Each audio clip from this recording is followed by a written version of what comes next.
नमस्कार. Logic liberty चॅनलमध्ये आपले स्वागत आहे. क्रांतिसूर्य महात्मा ज्योतिराव फुले यांनी लिहिलेल्या ब्राह्मणांची कसब या पुस्तकाच्या माध्यमातून जो इतिहास किंवा ऐतिहासिक तथ्य दिलेली आहेत त्याला अनुसरून अनेक मुद्द्यांवरती यापूर्वी आपण चर्चा केलेली आहे. काही व्हिडिओ पण त्यावरती आलेले आहेत, आपल्या चॅनलवरती आहेत. परंतु हा जो पूर्ण मुद्दा आहे पहिला महात्मा फुले यांनी लिहिलेला, हा आणखीन पूर्ण झालेला नाही. तो आणखीन पुढे आहे आणि त्यातील काही मुद्दे आपल्याला विचारात घ्यावे लागतील. आणि महात्मा ज्योतिराव फुले या ठिकाणी या पुस्तकाच्या माध्यमातून सुरुवातीलाच जो ऐतिहासिक तर्क मांडतात किंवा ऐतिहासिक याला आपण तत्व मांडतात, इतिहास मांडतात, तो या संदर्भातच आहे की भारतामध्ये प्राचीन काळामध्ये भारतीयांचे जवळपास 10 खंडामध्ये सत्ता होती. प्रामुख्याने 9 खंडामध्ये खूप मोठ्या प्रमाणात सत्ता अस्तित्वात होती. आणि या 9 खंडाचे जे प्रमुख होते ते सर्व राजे होते आणि त्या सर्व प्रमुखांना खंडोबा असे म्हणत असत.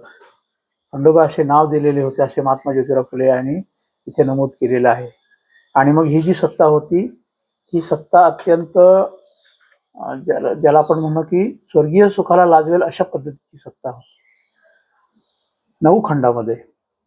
ते म्हणतात स्वतः महात्मा ज्योतिराव फुले, पाऊस पाणी आबाद आणि भोगिती सत्ताचा अवकाश लाजवी स्वर्गी सुखास.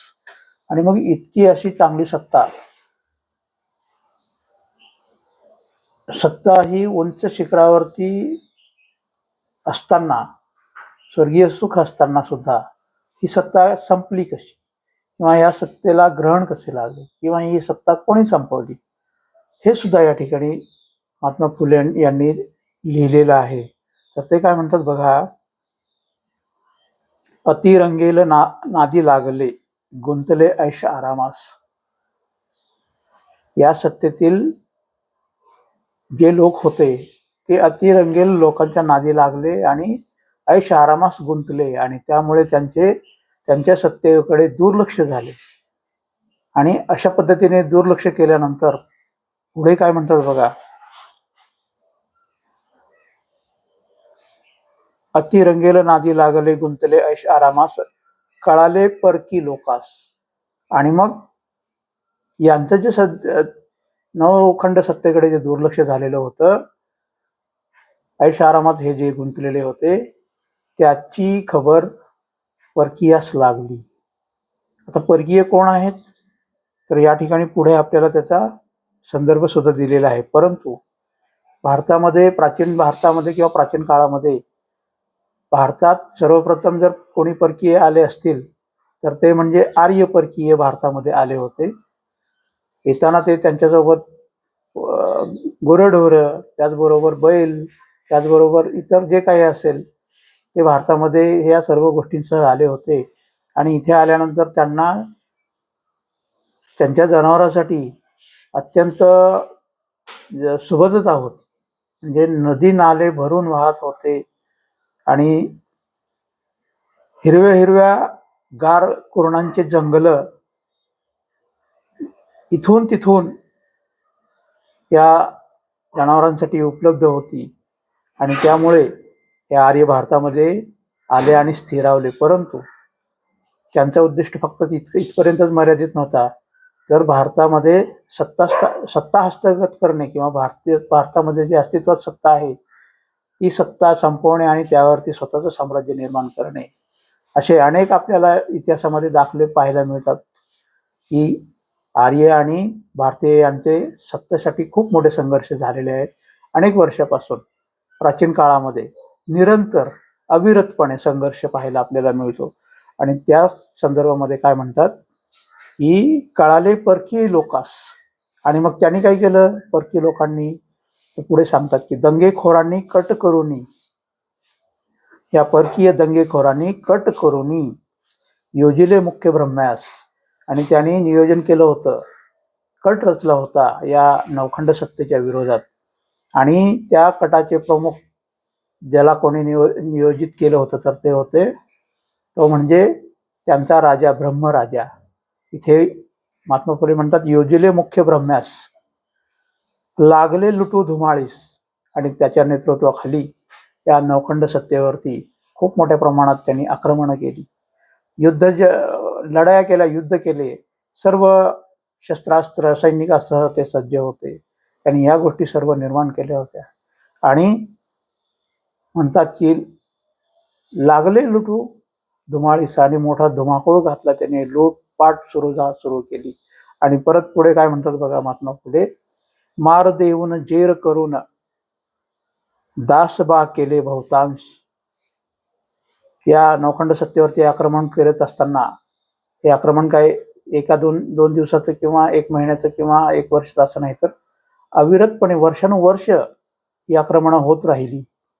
आणि त्यामध्ये अनेक लोकांना, या परकीय लोकांनी या भारतातील अनेक क्षत्रियांना, अनेक लोकांना मार दिला, म्हणजे मृत्यू दिला, त्यांना संपवलं.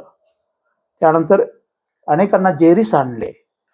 त्यानंतर अनेक लोकांना, बहुतांश लोकांना दासबा केले, त्यांना गुलाम केले, त्यांना बंदी केली, त्यांना म्हणजे बंदी बनवले. आणि त्याचबरोबर त्यांना दास बनविले. दास्यू हा शब्द इतिहासामध्ये, प्राचीन इतिहासामध्ये आपल्याला मोठ्या प्रमाणात पाहायला मिळतो, दास्यू.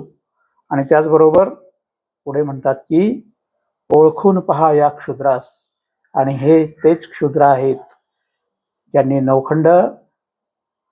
नवखंडामध्ये ज्यांचं साम्राज्य होतं, सत्ता होती, त्यांच्यापैकीच अनेकांना या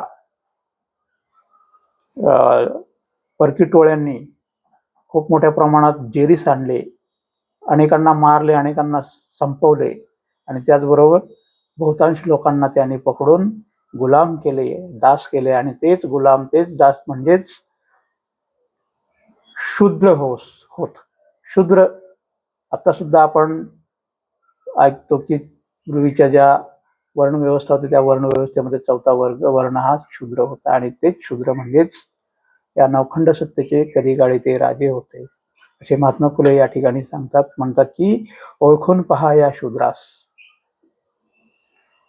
अशा पद्धतीने महात्मा ज्योतिराव फुले यांनी या प्राचीन भारतातील नवखंडामध्ये जी सत्ता होती प्रामुख्याने, त्या नवखंडाच्या सत्तेला कशा पद्धतीने परकीयांनी आक्रमण केली, आणि त्याचबरोबर आक्रमण करून येथील लोकांना कशा पद्धतीने मृत्यू दिला, त्यांना मारलं गेलं. त्याचबरोबर अनेकांना जेरीस आणलं गेलं, अनेकांना दास बनवलं, अनेकांना गुलाम बनवले, अनेकांना बंदी बनवले, आणि त्यांनाच नंतर शूद्र सुद्धा बनवले. आणि मग महात्मा फुले हा सर्व या ठिकाणी इतिहास मांडत आहेत. यातील एक पण शब्द माझा नाही, हे स्वतः महात्मा फुले यांनी लिहिलेलं हे पुस्तक आहे. आणि त्याचबरोबर पुढे सुद्धा अशा पद्धतीचे अनेक ऐतिहासिक मांडणी केलेली आहे, परंतु वेळेअभावी आपण पुढील मांडणी किंवा पुढची चर्चा आपण पुढच्या व्हिडिओमध्ये करणार आहोत. हा व्हिडिओ आपल्याला कसा वाटला कमेंट करून नक्की सांगा. आणि त्याचबरोबर चॅनलला सबस्क्राईब जरूर करा असे नवनवीन व्हिडिओ पाहण्यासाठी. आणि त्याचबरोबर लाईक शेअर सुद्धा करा. धन्यवाद. थँक्यू.